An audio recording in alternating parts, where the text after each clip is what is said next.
Sa ngalan ng Ama, ng Anak at ng Espiritu Santo, Amen.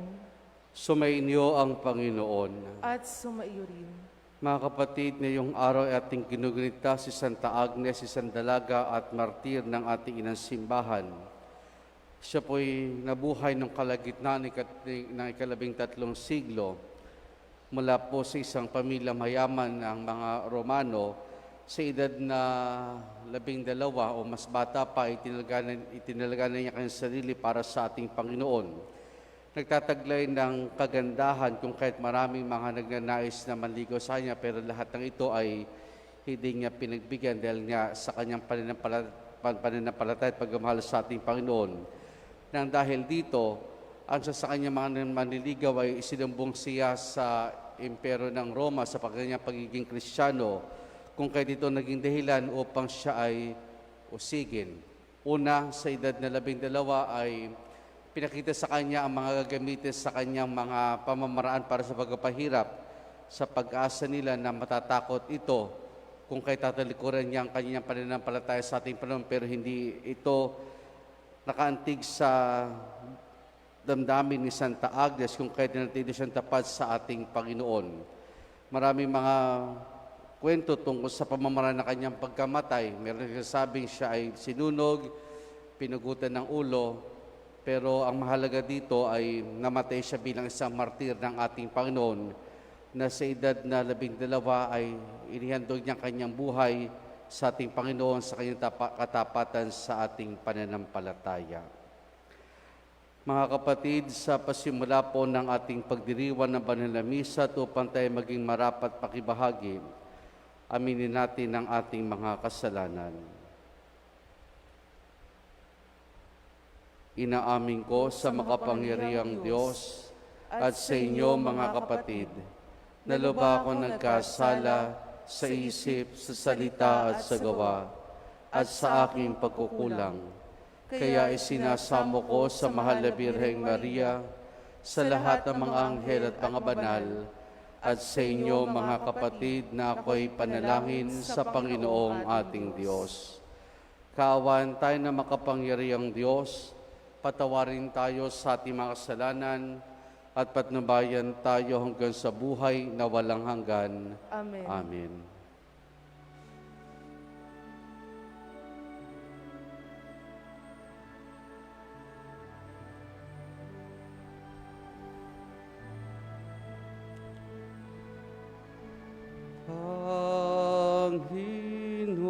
Panginoon, kahawan mo kami.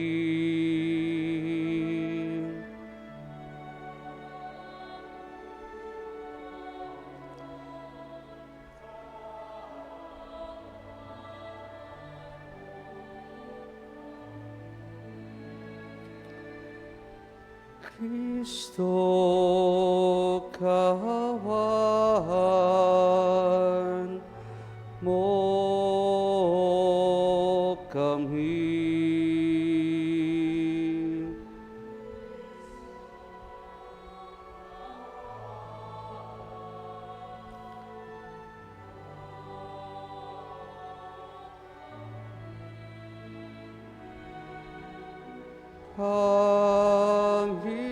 Panginoon, kahawan mo kami.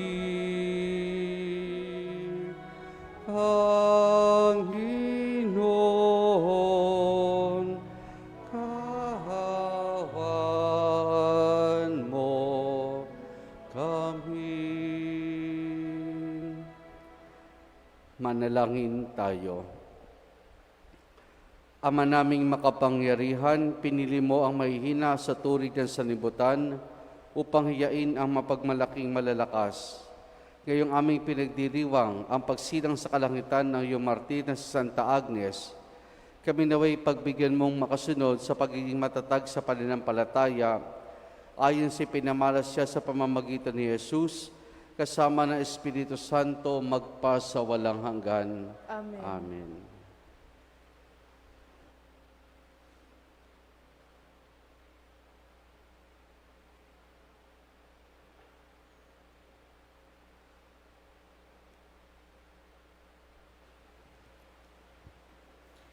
Ang salita ng Diyos mula sa unang aklat ni Samuel.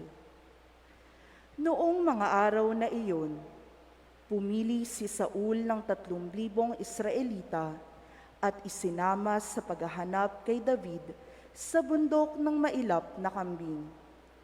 Nang matapat sila sa isang kulungan ng tupas sa tabi ng daan, nanabi siya sa may bunganga ng kuweba sa tapat ng kulungan.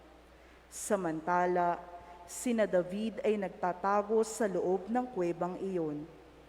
Sinabi kay David ng kanyang mga tauhan, "Ito na marahil ang katuparan ng salita ng Panginoon, na ibibigay ko sa iyo ang iyong kaaway, at maaari mong gawin sa kaniya ang gusto mo." Palihim na lumapit si David at pinutol ang laylayan ng kasuotan ni Saul. Nang magawa niya ito, siya'y inusig ng kanyang budhi, pagkat para niyang nilapastangan ang hari. Sinabi niya sa kanyang mga tauhan, "Huwag nawang itulot ng Panginoon na lapastanganin ko ang hari na kanyang hinirang." At napakiusapan niya ang kanyang mga kasama na huwag galawin si Saul. Ito na may nagtindig at nagpatuloy ng kanyang paglakad. Nang malayo-layo na si Saul, lumabas ng kuweba si David at humiyaw, "Mahal kong hari." Nang lumingon si Saul, buong paggalang na yumukod si David. Sinabi niya, "Bakit po kayo naniwala sa nagsabi sa inyo na ibig ko kayong patayin? Pinatunayan ko ngayon na hindi totoo iyon. Nang kayo'y manabi sa may bunganga ng kuweba, ibig kayong patayin ng aking mga kasama. Ngunit hindi ako pumayag. Sinabi ko sa kanila na hindi ko maaaring pagbuhatan ng kamay ang aking hari, pagkat siya'y hinirang ng Panginoon. Narito, ama ko, ang kapiraso ng laylayan ng iyong balabal. Kung ito'y napiraso ko, magagawa ko ring patayin kayo noon kung gusto ko. Ito ang katunayan na hindi ko kayo gagawa ng masama kahit pinagpipilitan ninyo akong patayin. Ang Panginoon ang humatol sa atin. Siya na ang bahala sa inyo, ngunit hindi ko kayo maaaring pagbuhatan ng kamay.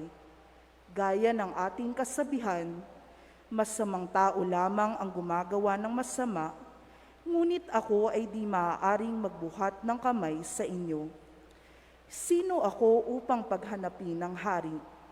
Ako'y tulad lamang ng isang patay na aso o kasinliit ng pulgas. Ang Panginoon ang humatol sa ating dalawa. Siya ang higit na kaaalam tungkol sa usapang ito, at siya ang magliligtas sa akin laban sa inyo." Pagkatapos magsalita ni David, sinabi ni Saul, "David, anak ko, ikaw nga ba iyan?" At siya'y nanangis. Sinabi pa ni Saul, "Higit kang mabuti kaysa akin. Sinusuklian mo ng mabuti ang masamang ginagawa sa iyo. Ito'y pinatunayan mo ngayon. Hindi mo ako pinaslang, bagamat maluwag mong magagawa. Bihira sa tao ang makagagawa ng ginawa mo, ang pawalan pa ng kaaway na nasa ilalim na ng kanyang kapangyarihan. Pagpalain ka nawa ng Panginoon sa kabutihan mong ito sa akin. Ngayon, alam kong ikaw ay magiging hari ng Israel, at natitiyak kong mapapanatag ang bansang ito sa ilalim ng iyong pamamahala." Ang salita ng Diyos. Salamat sa Diyos. Tugon sa Salmo, "Poon kami kaawaan at lagi mong kahabagan." Poon kami kaawaan at lagi mong kahabagan. Mahabag ka, O aking Diyos, ikaw sana ay mahabag. Sa'yo lumalapit upang ako ay maligtas. Pagkat aking nasumpungan sa lilim ng iyong pakpak, ligtas ako sa panganib hanggang ito ay lumipas. Poon kami kaawaan at lagi mong kahabagan. Yaong aking tinatawag ang Diyos sa kalangitan, ang Diyos na nagdulot ng lahat kong kailangan. Magmula sa kalangitan, diringgin ng aking hibik, ang lahat ng kaaway ko'y lubos niyang magagahis. Ang tapat niyang pagmamahal at matapat na pag-ibig, ihahayag ito sa Diyos, sa aking di ikakait. Poon kami kaawaan at lagi mong kahabagan. Ihayag mo sa itaas, O Diyos, ang kabantugat. Dito naman sa daigdig ay ang iyong karangalan. Pag-ibig mong walang maliw ay abot sa kalangitan, nadarama sa itaas ang lubos mong katapatan. Poon kami kaawaan at lagi mong kahabagan. Magsitayo po ang lahat.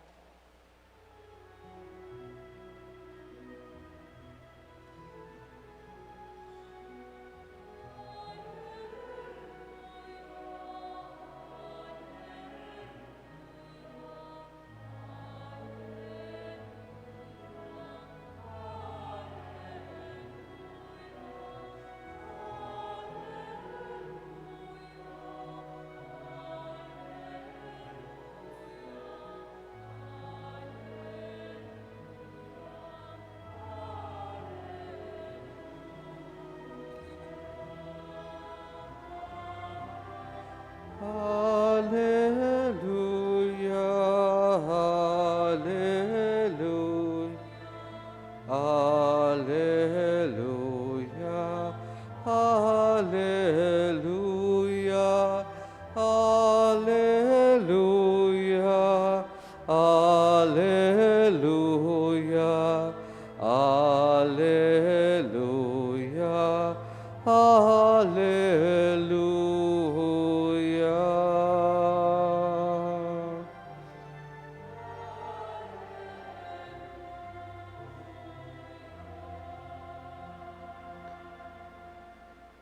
Sumainyo ang Panginoon. At sumayo rin. Ang mabuting balita ng Panginoon ayon kay San Marcos. Papuri sa iyo, Panginoon. Noong panahong iyon, umahon si Jesus sa kaburulan, kasama ang kanyang mga pinili. Huminang siya ng 12 na tinawag niya mga apostol upang maging kasama niya. Suguing mangaral at bigyan ng kapangyarihang magpalayas ng mga demonyo. Ito ang 12 hinirang niya. Si Simon na tinagurian niya na Pedro, si Santiago at si Juan na mga anak ni Zebedeo, sila na tinaguri ang Boanerges, na ibig sabihin mapupusok, sina Andres, Felipe, Bartolome, Mateo, Santiago na Arnelfeo at Tadeo, si Simon na Makabayan, at si Judas Iscariote na siyang nagkanulo sa kaniya. Ang mabuting balita ng Panginoon. Pinupuri ka namin, Panginoong Jesucristo. Magandang umaga po sa ating lahat.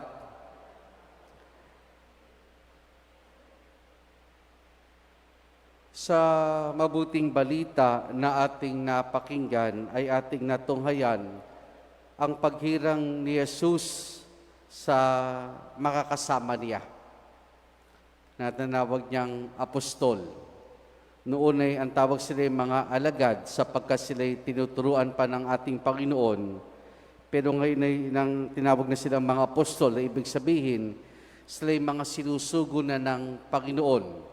Matapos marahil lang ilang panahon ng pagtuturo, pagbibigay ng halimbawa sa mga sumasama sa Kanya, siya'y humirang na ng 12 na makakatuwang niya sa misyon. Pangaral na mabuting balita, pagkapagaling sa mga may sakit at gayon din magpalayas ng mga demonyo sa mga inaalihan dito. At pinangalanan niya ang magiging 12 apostol na kung titignan natin ay mixture ng iba't ibang mga uri ng tao. Pero karamihan po dito ay mga taga Galilea. Iba-iba ang hanap buhay, iba-ibang mga family backgrounds, pero sila'y hinirang ng Panginoon matapos siguro ang silang masusing pagninilay ng Panginoon kaya hindi pananalangin. Sila'y mga hinirang ng Panginoon, may kanya-kanyang kakayanan, may kanya-kanyang mga kahinaan.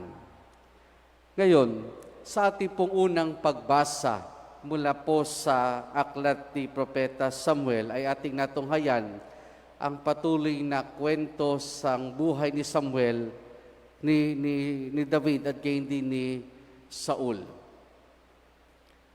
Noong umalis si David para iwasan si Saul dahil nga noong una binalak niya itong patayin at nagbago rin, pero sa turn of events parang ganun pa rin nangyayari, ay umalis si David kasama ilang mga tao. Sila hinanap ni Saul. Kayon, sila'y nasa kuweba. Doon hindi alam ni Saul na nandun pala sila David, kung kaya doon siya ay namahinga sa may bukana ng kuweba. Siguro sa pagod, nakatulog, mahimbing ang kanyang tulog sa kanyang pamamahinga, at ito'y pagkakataon para mapatay ni David si Saul. Batay na rin sa mungkahi na mga kasama ni David. Nung lumapit si David kay Saul, ay pinakunahan siya ng, sabihin natin, ng konsyensya, na para bagang hindi niya kayang lapastanganin ang hinirang ng Diyos. Kung kahit ano na lamang ginawa niya, pumuto na lamang siya ng dami sa laylayan ni Saul at bumalik sa loob ng kuweba. At sinabi sa mga kasama niya na hindi niya kayang lapastanganin ang hinirang ng Diyos, the Anointed One of God.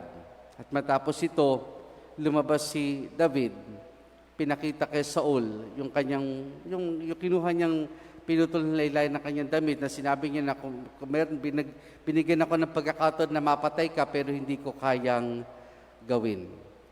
Kaya nga sinabi ni Saul sa kanya na sinuklian niya ng kabutihan ni David ang lahat ng kasamaang ginawa sa kanya ni Saul.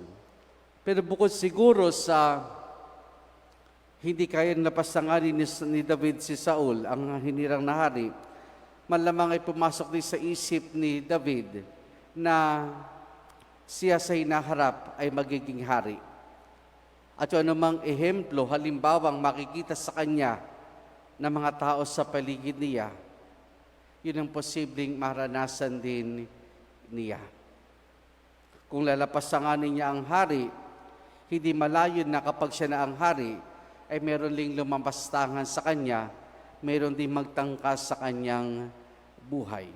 At anong pinapaalala sa atin dito? Na lahat tayo ay hinirang ng Diyos. Meron mga nasa posisyon, meron mga ordinaryong nanglilingkod sa simbahan, pero mahalaga dito ay bilang mga hinirang ng Diyos, anong ehemplo, anong halimbawa ang ipinakikita at ipinamamalas natin sa ating kapwa-tao. Anong ehemplo, anong halimbawa ang ipinakikita natin sa ating kapwa-tao. Tayo ba'y nagsisilbing mabuting ehemplo o masamang ehemplo sa kanila? Mahalaga ito sapagkat tayo bilang mga hinirang ng Diyos ay parating inaasahan ng Diyos na maging masunurin, maging mabuting halimbawa sa ating kapwa Kristiyano at gayon din sa ating kapwa-tao. Kung sakali mang may kahinaang taglay, unawain, ipagdasal. Unawain, ipagdasal. Marami tayong kwento na nadidinig ng mga Katoliko na nanlalamig sa pananampalataya, nanlalamig sa simbahan, dahil sa mga namumuno, dahil sa mga pari. Maring napagalitan, maring hindi naging mabuting ehemplo yung pari, kaya lumalayo, lumilipat. Pagka ganun, para bagang ikaw ay nasa isang barko at tumalon ka sa barko dahil hindi mo gusto yung kasama mo sa barko. Pagka ganun ang ginawa ng mga nating mga Katoliko, dahil di natin gusto yung kasama natin o yung maglilingkod o yung mga namumuno, aalis tayo, lalayo tayo. Pagka ganun ang ginawa natin, para tayong nakasakay sa barko na tumalon, dahil hindi natin kasama yung mga gusto natin sa barko. Hindi natin gusto kasama yung mga nasa simbahan. May kanya-kanya tayong kahinaan, may kanya-kanya tayong kalakasan. Ang mahalaga dito, mga kapatid, sa gitna ng lahat ng ito, patuloy tayong umaasa sa grasya ng Diyos. Patuloy tayong umaasa sa biyaya ng Diyos. Kung tayo magiging mabuting ehemplo, maganda. Pagpasalamat natin sa Diyos. Kung meron hindi naging maganda karanasan, hindi magandang ehemplo sa namumuno sa simbahan, maging sa laiko o sa pari, ipagdasal at patawarin. Pero hindi nangahulugang tayo ilalayo sa simbahan. Na mga kapatid, tayong mga hinirang ng Diyos, sa bisa na rin ng biyaya ng sakramento ng binyag, ay pagkalooban ng Diyos na malawak na pangunawa, malinaw na pag-iisip, at matibay na pananampalataya upang sa gayon, sama-sama tayong makapaglingkod, sama-sama tayong makapaglakbay sa gitna ng kahinaan at kalakasan na tinataglay ng bawat isa sa atin. Amen.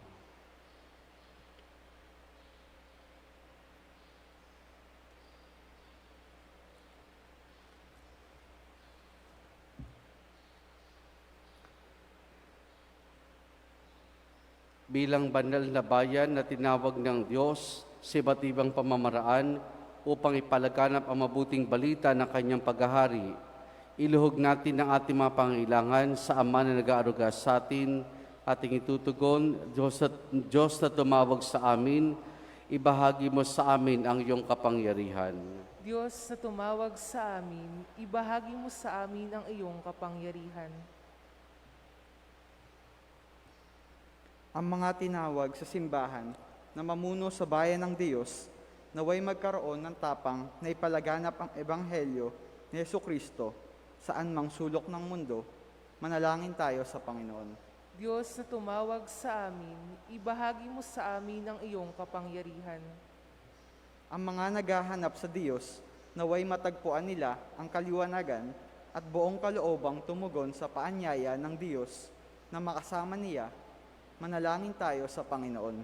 Diyos na tumawag sa amin, ibahagi mo sa amin ang iyong kapangyarihan. Ang mga kabataan naway marinig at makilala nila ang tinig ni Kristo na tumatawag sa kanila sa buhay ng paglilingkod. Manalangin tayo sa Panginoon. Diyos na tumawag sa amin, ibahagi mo sa amin ang iyong kapangyarihan. Ang mga may sakit naway tumanggap ng kasiyahan at lakas mula sa mga nag-aaruga sa kanila, manalangin tayo sa Panginoon. Diyos na tumawag sa amin, ibahagi mo sa amin ang iyong kapangyarihan. Ang ating mga mahal na yumao, naway makapahinga sa kapayapaan ni Kristo, sa kanyang kaharian, manalangin tayo sa Panginoon. Diyos na tumawag sa amin, ibahagi mo sa amin ang iyong kapangyarihan. Diyos Ama sa langit, tinawag mo kami mula sa mga ordinaryong pagkakataon sa aming buhay. Hayaan mo na bigyan kami ng iyong espiritus ng lakas na bigkasin. Panginoon, narito ako upang sundin ang kalooban mo. Hinihiling namin ito sa pamamagitan ni Jesus na aming Panginoon. Amen. Amen. Pag-aalay.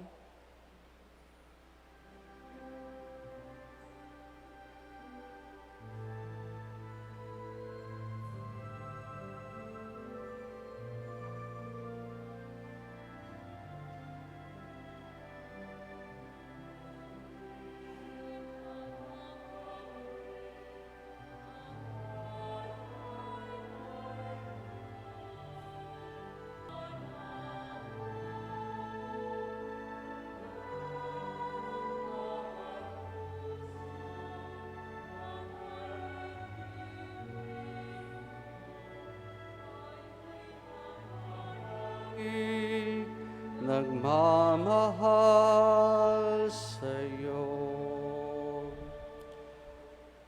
Manalangin kayo mga kapatido, pangampagahig natin ang kalugdan ng Diyos amang makapangyarihan. Tanggapin nawa ng Panginoon itong paghahain sa iyong mga kamay, sa kapurihan niya at karangalan sa ating kapakinabangan at sa buong sambayanan niyang banal. Ama naming lumikha, pakabanalin mo at basbasan ng mga alin na nakahanda upang paalabing nito ang aming diwa sa dingas ng pag-ibig mo na nagdulot ng tagumpay sa pagkapakasakit ni Santa Agnes sa pamamagitan ni Jesus kasama ng Espiritu Santo magpasawalang hanggan. Amen. Sumainyo ang Panginoon. At sumaiyo rin. Taas sa Diyos sa inyong puso at diwa. Itinaas na namin sa Panginoon. Pasalamatan natin ang Panginoong ating Diyos. Marapat na siya'y pasalamatan. Ama naming makapangyarihan, tunay nga marapat na ikaw ay aming pasalamatan, kayong aming kagalakan na si Santa Agnes ay parangalan. Siya'y kapanalig naming may paninindigan na ikaw ipahayag kahit siya'y mamatay, sapagkat pinarapat mong kanyang matularan ang iyong anak na naghaya ng sariling buhay. Tulad na naganap sa iyong anak, ang dugo ng mga martirid dumanak, hindi dahil sa katatagang likas, kundi dahil sa iyong bigay na lakas. Kaya kaisa ng mga anghel, nagsisiawit ng papurisan ng walahumpay sa kalangitan, kami nagbubunyi sa iyong kadakilaan.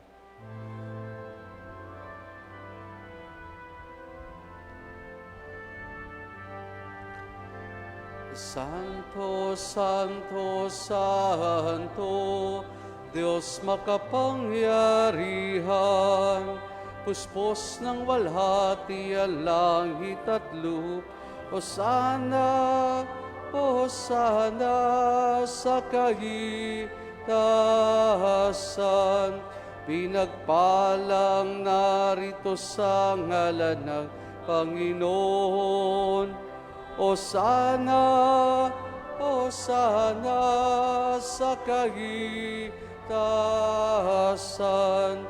Hosana, Hosana sa kahitasan.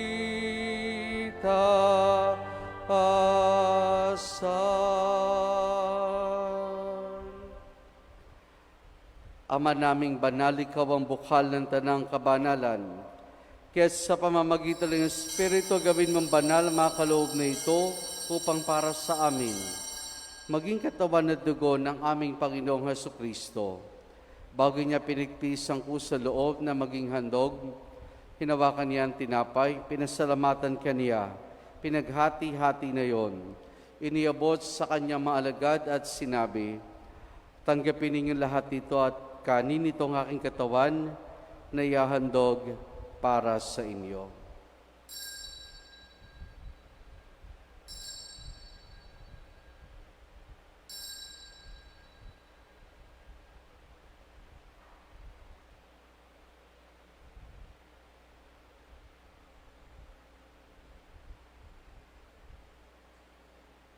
Gayun din naman na matapos ang hapunan, hinawakan niya ang kalis.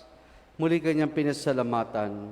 Iniabot niyang kalis sa kanyang mga alagad at sinabi, tanggapin ninyo lahat ito, tinumin, itong kalis ng aking dugo ng bagot pala hanggang tipan. Ang aking dugo na ibubuhos para sa inyo at para sa lahat sa kapagpapatawad ng mga kasalanan. Gawin ninyo ito sa pag-alaala sa akin.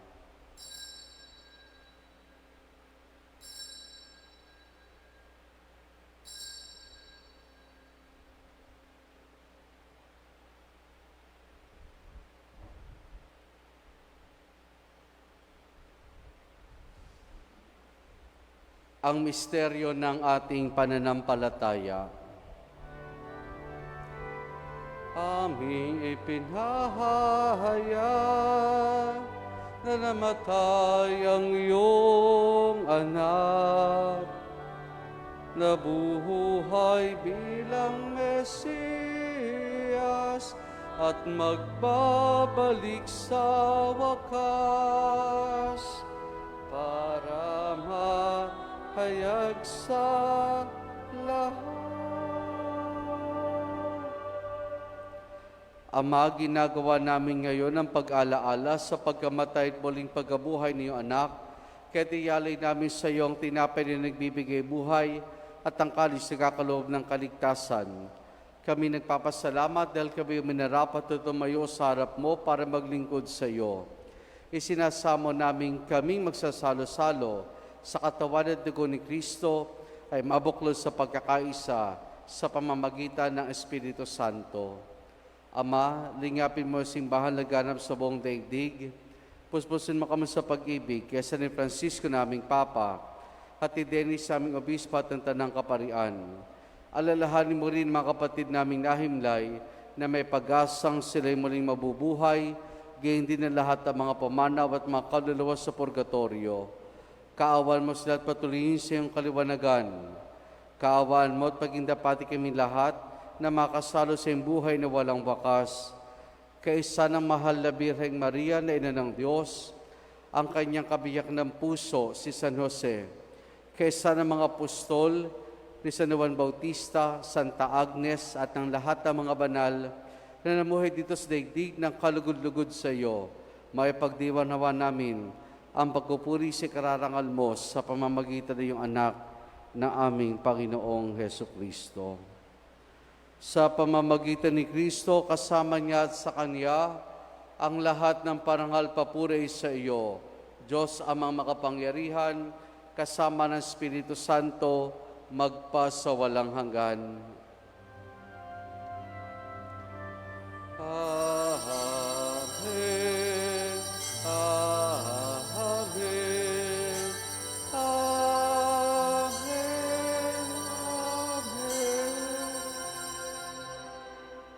Sa tagubilin man ang kagagaling na utos sa turo ni Jesus na Panginoon natin at Diyos, ipahayag po natin ng lakas loob.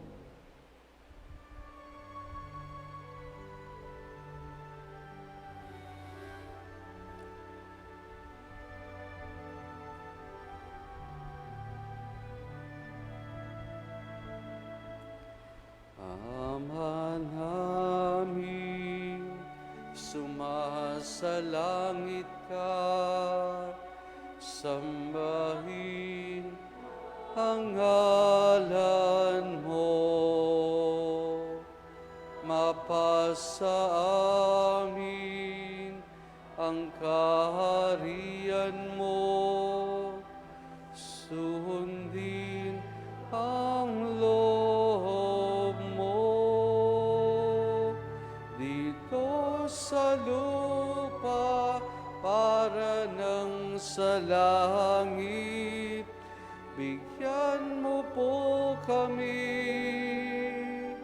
ngayon ng aming kakanin sa araw-araw at tawarin mo kami sa aming mga sala para ng pagpapatawad namin sa nagkakasala sa amin. At huwag mo kaming ipahintulot sa tukso, at yatya mo kami sa lahat ng masama. Hinihiling namin kay Media sa lahat ng masama, pagkalooban ng kapayapaan araw-araw, iligtas sa kasalanan, at ilayos lahat ng kapahamakan, samantalang aming masayang pinananabikan ang dakilang araw ng pagkapahayag ng tagapagligtas naming si Jesucristo. Sapagkat iyo ang kaharian, kapangyarihan at kapurihan, ngayon at magpakailanman. Amen.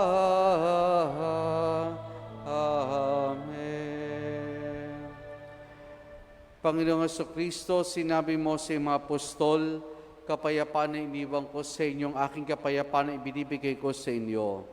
Tunghayan mo ang aming pananampalataya at huwag ang aming mga pagkakasala.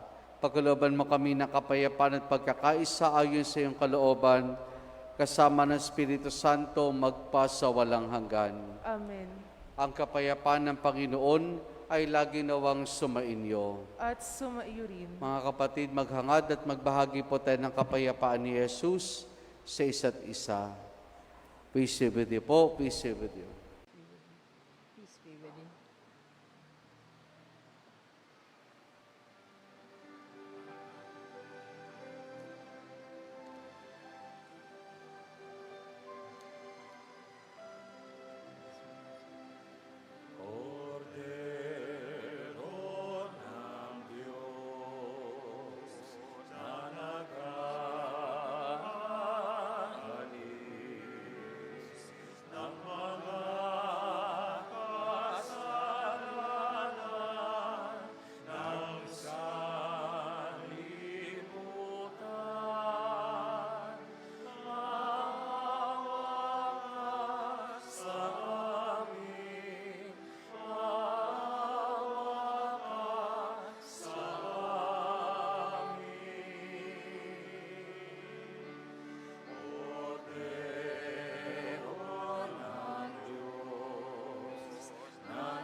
Narito si Jesus, ang kordero ng Diyos.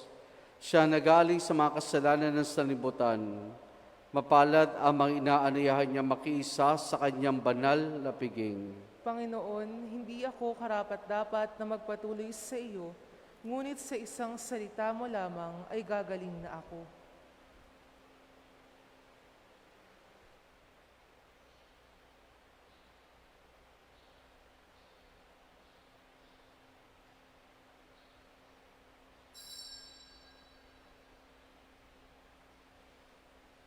Espiritual na pagtanggap ng komunyon. Panginoong Yesus, ako ay naniniwala na ikaw ay nasa kabanal-banalang sakramento. Iniibig kita ng higit sa lahat at minimithi kong tanggapin ka sa aking kaluluwa. Sapagkat sa mga sandaling ito'y hindi kita matatanggap sa sakramento, tumuloy ka sa Espiritu sa aking puso. Niyayakap kita na para bagang naririto ka na at iniaalay ko ng buong buo ang aking sarili sa iyo. Huwag mo pong hayaang mawalay ako sa iyo. Amen.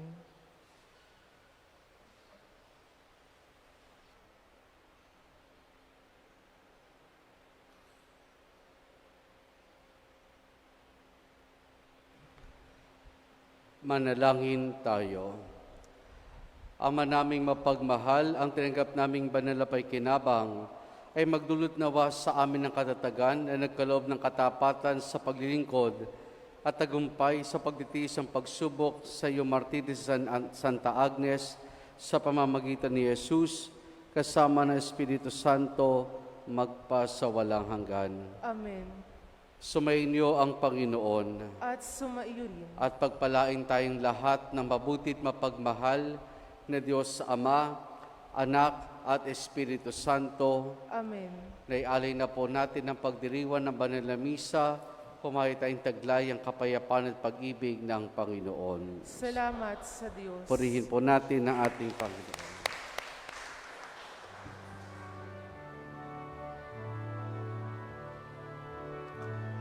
Dinggin himig ng bayang malaya, awit ng papurit pasasalamat, ang Panginoon ng ating paglaya, muling nagpatunay ng pag-ibig niya.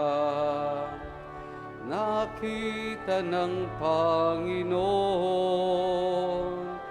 hirap ng kaniyang bayan, mga kaaway kaniyang nilupig, kaniyang iniligtas itong ating bayan.